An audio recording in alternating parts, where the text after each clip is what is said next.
દાહોદમાં વિશ્વ આદિવાસી દિવસની ઉજવણી દરમિયાન અચાનક માહોલ તંગ બની ગયો હતો। ડીજે વગાડવાને લઈને યુવાનો અને પોલીસ વચ્ચે બોલાચાલી બાદ ઘર્ષણની સ્થિતિ સર્જાઈ હતી। આદિવાસી રેલી દરમિયાન પથ્થરમારાની ઘટના બનતા પોલીસે પરિસ્થિતિ કાબૂમાં લેવા માટે ટીયર ગેસના શેલ છોડ્યા હતા અને લાઠીચાર્જ કર્યો હતો। ઘટનાને પગલે સમગ્ર વિસ્તારમાં અફરાતફરીનો માહોલ સર્જાયો હતો। હાલ પોલીસ દ્વારા સ્થિતિ પર કાબૂ મેળવવા માટે બંદોબસ્ત ગોઠવવામાં આવ્યો છે। ગુજરાત પ્રવાસી ન્યૂઝ દાહોદ, રિપોર્ટર પાર્થ ગેલહોર।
બે જગ્યાએથી છે, એક ગોધર રોડ અને એક ઝાલોદ રોડ।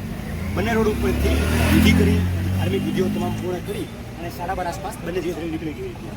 ત્યારબાદ લગભગ 2 વાગ્યાના આસપાસ સમય પહોંચવા આવ્યા ત્યારે જે રોડ ગોધર રોડ ઉપરની રેડી હતી એ રેલી જનતા ચોક આસપાસ પહોંચી ગઈ હતી અને જે ઝાલોદ રોડ રેડી હતી એ રેલી બસ સ્ટેન્ડ સુધી પહોંચી ગઈ હતી।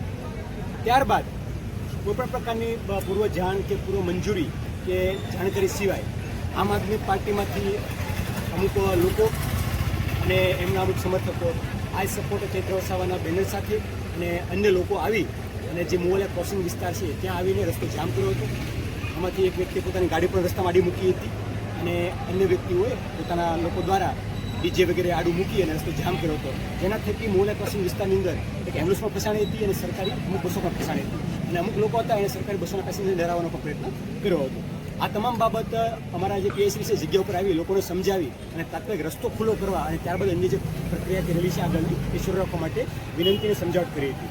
એમને અવારનવાર સમજાવટ છતાં પણ લોકોએ ના માન્યું હતું। ત્યારબાદ અમારા દ્વારા અને અમારી એમની ટીમો હતી સ્થળ પર પહોંચી હતી। અમારા દ્વારા પણ વારંવાર લોકોને રસ્તો ખુલ્લો કરવા, એમ્બ્યુલન્સને સરકારી બસોને જવા દેવા માટે અને કોઈપણ પ્રકારનું હડસ નહીં ઊભું કરવા માટે સમજાવવામાં આવ્યા હતા અને રેલીમાં શાંતિપૂર્વક જોડાય અને સાંસ્કૃતિક ગરિમા છે એ જાળવવામાં આવે એ પ્રકારનો આગ્રહ કરવામાં આવ્યો હતો।